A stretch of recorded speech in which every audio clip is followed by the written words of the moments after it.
예, 안녕하세요. 시사 리포터입니다. 오늘의 정치 논평 시작해 봅니다. 진중권 씨가 이제 뭐 맞는 말도 하죠. 집회 시위 제한에 윤석열 대통령 맨날 자유를 얘기를 했는데 이건 뭐냐 이런 말이 나올 것이다.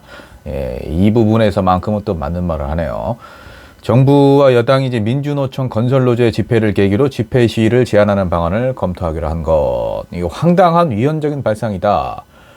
특히나 이제 윤석열 대통령이 건폭이라는 용어를 만드는 등 뭐 건설 조직폭력배다 뭐 이런 거죠.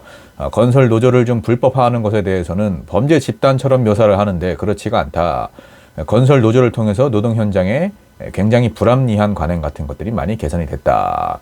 이 말이 맞는 말이죠. 이 노조가 일부 노조원들이 폭력적인 행위를 하고 어떤 사회 통념을 벗어난 그런 어떤 노조 활동들을 하는 거 이런 것들은 뭐 개선돼야 될 것은 맞는데 이 노조라는 것 자체를 이렇게 악마화를 해서 범죄 집단처럼 묘사를 하는 건 또 말이 안 되죠. 그리고 노조가 역기능보단 또 순기능이 많죠. 당연히 존재를 해야 되는 노동자들의 권익을 위해서 당연히 존재해야 되는 기구이기 때문에 이런 것을 이렇게 좀 멀리하는 걸 넘어서서 정말 적대시하는 거 이거는 좀 옳지 않다라는 거를 지적을 한 것 같아요. 불법 집회 또는 집회 내 불법 행동이라는 게 시간의 흐름에 따라서 줄어들고 있는 추세인데다가 적어도 폭력 시위는 사라졌다. 이 비폭력 시위가 자리 잡고 있는 상태에서 이거를 노조 때리기를 얘기를 했다면 이건 분명 정치적인 이유 때문이다라고 이제 주장을 했습니다. 왜냐하면은 노동개혁이 실패했다는 거죠. 윤석열 정부의 노동개혁이 실패를 했다. 그렇게 길을 잃다 보니까 뭔가 하고 있다는 걸 보여줘야 되니까 이런 걸 빌미 삼아서 노조를 때리는 것이다. 그것이 이제 한동훈 장관이 했던 말, 정치적인 효능감을 보여주겠다는 것이다. 이거 아니냐라는 거죠. 지난 대선에서 국민께서 불법 집회를 정치적으로 이용하고 방치하는 정부, 불법 집회 단호히 막고 책임 묻는 정부 중 후자를 선택을 했다. 지금 이 상황에 대한 대처로 국민들의 선택이 옳았다는 것을 보여드려야 한다. 이게 지금 한동훈 장관도 착각을 하고 있는 게 노조를 때려잡으라고 윤석열 정권을 선택을 한 건 아니죠. 그리고 불법 집회를 정치적으로 이용하고 방치한 적이 없고 문재인 정부에서 불법 집회를 단호히 막고 책임을 물어주겠지라고 그 이유로 윤석열 정부를 택했다고 생각을 하나요? 참 어리석은 행동입니다. 한동훈 장관. 이어서 이제 진중권 씨는 전 정권에서는 왜 그랬냐면은 그 전에 용산 참사도 있었고 뭐 쌍용 자동차 이제 진압 때 경찰이 노동자들 뭐 이렇게 좀 과잉 진압을 했다. 뭐 그다음에 이제 물대포로 좀 농민이 사망을 했고 뭐 이런 것들 때문에 경찰들이 이제 공권력을 행사를 하는데 좀 자중하는 그런 분위기가 있었는데 이제는 이제 이런 배경이 싹 사라져버리고 전 정권 탓으로 돌리려다 보니까 문재인 정권은 이제 불법 방치, 윤석열 정권은 법치다, 뭐 이런 식으로 이제 대립 구도를 좀 만들어 놔려고 이렇게 하는 것이다라고 지적을 하는 거죠. 윤석열의 민주노총 집회 관련 발언 관련해서 그런 발언은 경찰청장이나 할 수 있을까? 대통령이 나서서 그런 발언을 할 건 아니다. 또 위헌적인 요소도 있다. 윤석열 대통령이 자유를 이렇게 강조를 했는데 이건 뭐냐? 이렇게 비판을 했습니다. 윤석열 대통령 민주노총이라고 안 하고 민노총이라고 하죠. 이제 이분들은 민노총의 집회 행태는 국민들께서 용납하기 어려울 것이다. 정부는 그 어떤 불법 행위도 방치, 외면하거나 용납하지 않을 것이다. 이렇게 지금 국무회의에서 앞으로도 더 강경하게 노조를 탄압하겠다. 이렇게 예고를 한 바가 있습니다. 진중권 교수가 오랜만에 또 바른 말을 하기는 했어요. 요 파트에서만요. 다음 소식입니다. 안철수 정부 중소기업 정책 만족도 77%, 모든 분야 지지율이 높아져야 한다. 정부의 중소기업 정책 만족도가 77%다. 이렇게 나왔는데 이 윤석열 대통령이 이제 이게 진정한 지지율이구나라고 생각을 했다. 참, 이거 어떻게 한나라의 대통령인지 모르겠습니다. 이렇게 생각이 이렇게 짧나 싶어요. 어떻게 이걸 보고 굉장히 저는 요즘 나오는 소식들을 보고 윤석열 대통령이 지금 이분이 확증 편향에 정말 아주 제대로 사로잡혀 있구나 이런 생각이 좀 들어요. 어쨌든 이제 안철수 의원은 거기뿐 아니라 모든 분야, 전 분야에 걸쳐서 다양하게 지지율이 높아지는 것이 정말 필요하다.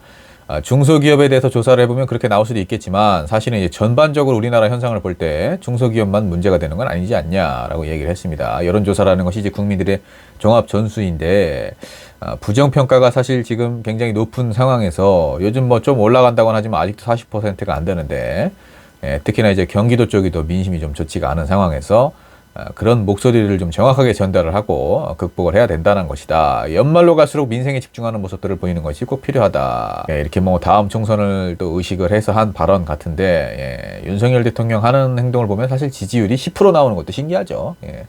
40% 가까이 나오는 것도 참 저는 이 설문조사에 좀 의혹이 좀 생깁니다. 다음 소식입니다. 돈봉투 의혹 송영길. 검사가 하면 방어권이고 일반 국민이 하면 증거인멸이냐. 송영길 전 더불어민주당 대표 돈봉투 사건 관련해서 지금 뭐 수사를 받고 있는데 검로남불이라고 해서 윤석열 정권 검찰의 민낯, 자기들이 하면 방어권 행사고 일반 국민이 하면 증거인멸로 구속사유다. 이 검찰이 이제 민주당 전당대회 돈봉투 의혹의 피의자죠. 윤관석, 이성만. 이제는 이제 탈당을 해서 무소속 의원이 되셨는데 이 두 사람에 대해서 정당법 위반 혐의로 사전 구속영장 청구를 한 것, 이거를 이제 비판을 한 거죠. 검찰은 자기들이 문제가 되면 휴대폰 비번을 잠그고 휴대폰을 폐기하고 컴퓨터 포맷하는 것이 정석처럼 돼 있다. 민주당 전당대회 돈봉투 의혹의 핵심 피의자로 이제 탈당을 한 상황이죠. 송영길 전 대표는.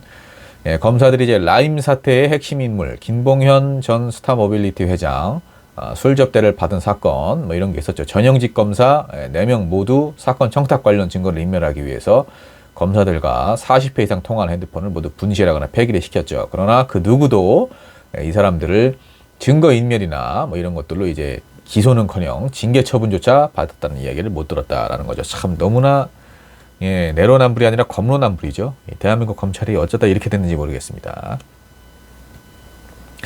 한일 굴욕 외교로 무능한 윤석열 정권, 국민의힘 지지도가 떨어지니까 검찰이 구원투소로 나온 거 아니냐, 정치적인 기획수사다. 이정근 전 사무부총장의 알선수재 사건 수사 과정에서 취득한 녹취 파일, 피고인, 가족, 변호인 동의, 참관도 없이 불법으로 추출이 돼서 검찰을 통해서 언론에 유실이 됐다. 이런 의혹이 강하다는 거죠. 의혹이 아니라 뭐 제가 봐도 사실 같아요, 이게.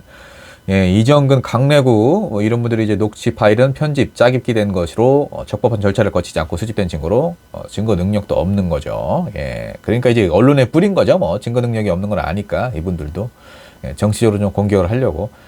검찰과 일부 언론의 유착으로 민주당을 교란시키는 비겁한 정치 행위를 하고 있는 것이다. 민주당 국회의원들은 계파를 따지지 말고 이런 비겁한 정치기획 수사에 단호하게 맞서야 할 것이다. 근데 계파를 지금 또 많이 따지고 있어요.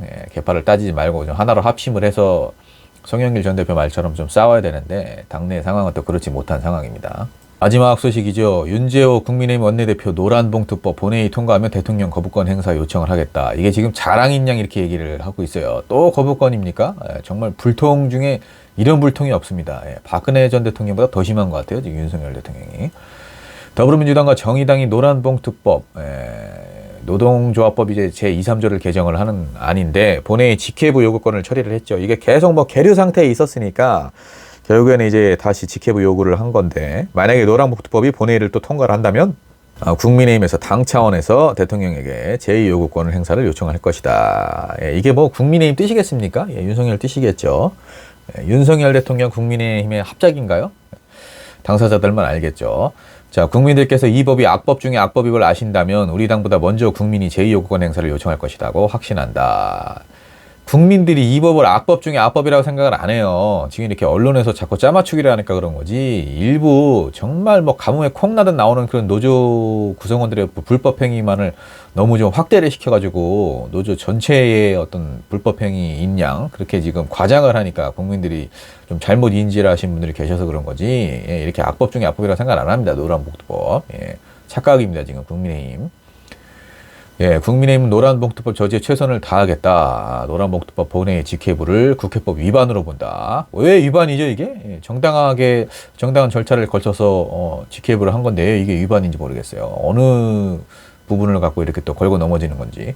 권한쟁의 심판 청구까지 검토를 할 것이다. 정부는 물론 경제단체들이 지속적으로 반대하고 그렇죠. 기업들이 반대를 했겠죠. 기업들 입장에서는 달가울 수가 없죠. 노조 활동이. 노동자들이 계속 권익을 요구하고 뭐 임금 같은 것도 이제 협상을 하려고 하니까 기업들은 그동안 이거를 사실 이 구상권 청구라든지 뭐 이런 거를 어떻게 보면 이제 노조를 좀 공격하려는 수단으로 악용을 해왔지 않습니까? 기업들이. 그리고 이 사용자 범위를 확대하는 것도 이번에 확대가 되지 못하면은 그동안 그 사용자의 범위에 포함이 되지 못했던 노조 구성원들의 어떤 노조 활동들은 죄다 불법 행위로 치부가 돼서 그분들이 처벌을 받기도 하고 뭐 이런 경우가 비일비재했었는데, 이거를 지금 이런 식으로 예, 기업 편만 들고 노골적으로 정부가 이렇게 하는 거 어떻게 받아들여야 할지 모르겠어요. 예, 민주노총과 강성 지지층을 바라보는 입법 폭주를 반복한 것이다. 입법 폭주가 아니라 불통이죠, 지금 불통. 예, 윤석열 대통령과 집권 여당에서 이제 불통, 독재를 하고 있는 거죠. 예, 불법 파업 조장법은 우리 경제에 돌이킬 수 없는 치명상을 입히는 대민경제 파괴 법안이다. 예, 그러면은 중지안을 내보세요. 이렇게 반대만 하지 마시고 노조와 기업들이 서로 한 발짝씩 양보해서 그 중간에 타협점이 뭔지 정부가 그런 거를 찾으려는 노력조차 하지 않았지 않습니까? 예, 그러면서 뭘 이렇게 이런 얘기를 합니까? 예, 불필요하게 쓸데없는 얘기예요, 다. 무분별한 사용자 범위 확대로 365일 분쟁을 걱정해야 하고, 야, 이렇게 지금 이분은 현장에 대해서 아무것도 모르는 분입니다. 예, 윤재호 원내대표는 이분은 심각하네요, 인식이. 노동쟁의 범위를 사실상 무제한 확대함으로써 투자 위축시키고 심할 경우 기업의 줄도산을 불러오게 될 것이다. 예, 애시당초 기업이 무리하게 노동자들을 탄압하지 않고 노동자들의 어떤 그 인권과 노동자들의 처우를 보장을 해준다면은 사실 파업은 일어날 일이 없죠. 어쨌든 예, 노조가 불법 행위를 해도 손해배상조차 할 수 없게 되니 노동 현장에서 불법 파업과 불법 점거가 일상 다반사가 될 것이다. 예, 민주당이 불법 파업 조장법이 노동자를 지키는 법이라고 주장하지만 이 법의 핵심인 불법 행위 면책 조항만 봐도 실상은 오로지 민주노총 지키기를 위한 법이다. 민주노총을 지키기 위한 게 아니라 대한민국의 노동자들을 지키기 위한 법입니다. 이렇게 호도를 하시면 안 됩니다. 이처럼 부작용과 폐해가 뻔한 법안을 밀어붙이는 이유가 대통령의 제2요구권을 끌어내기 위해서, 불통 이미지를 좀 각인시키기 위해서 이렇게 하는 어떤 저급한 정치 행태다라면서 비판을 하고 있어요. 뭐 눈에는 뭐만 보이나요? 이런 협잡밖에 안 보이나 봐요, 국민의힘은. 어쨌든 즉각 노란봉투법을 처리할 것을 강력하게 촉구한다라고 얘기를 했습니다. 노란봉투법 끝까지 노동자들의 권익을 보호하기 위해서 밀어붙여야 됩니다. 자, 오늘 전해드릴 소식 정치논평 여기까지고요. 하루 잘 마무리를 하시고 시사리포트 정치논평 구독을 부탁드리겠습니다.